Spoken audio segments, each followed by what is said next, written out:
And tonight, Secretary Marty Walsh is refusing to speak with us about what he knew or didn't know about this case, instead referring us to a written statement released by his office days ago. Questions still swirling over what former mayor and now Secretary Marty Walsh knew and when in the Dennis White case. Should Secretary Walsh be a little more forthcoming? Should he be more forthcoming?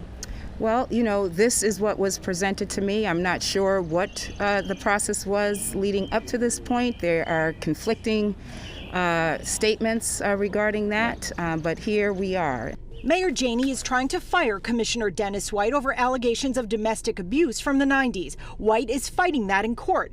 Months ago, White was appointed by then Mayor Walsh, who placed him on leave when the abuse allegations went public. I think we need to hear from everyone. On the record, Senator Elizabeth Warren criticized the more than dozen Boston police officers who refused to cooperate in the investigation of White. And she wants to hear more from Secretary Walsh. I think what we need to do right now is we need to hear from everyone and know what it is that happened over time. Former Commissioner William Gross has said in court documents Walsh was made aware of the allegations in 2014. Walsh has strongly denied that.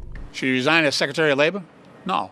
Congressman Stephen Lynch defended Walsh, saying he's sure he would not have promoted White had he known. I am sure that Mayor Walsh did not know about the allegations, made an assumption that was not well informed. Now, Congressman Seth Moulton reportedly told the Boston Globe that Walsh should resign as Labor Secretary if, in fact, he did know. We did reach out to Congressman Moulton's office repeatedly. He did not return our calls. A judge is expected to rule on the White case soon. We're live here in Dorchester. Charmin Sacchetti, WCBB News Center 5.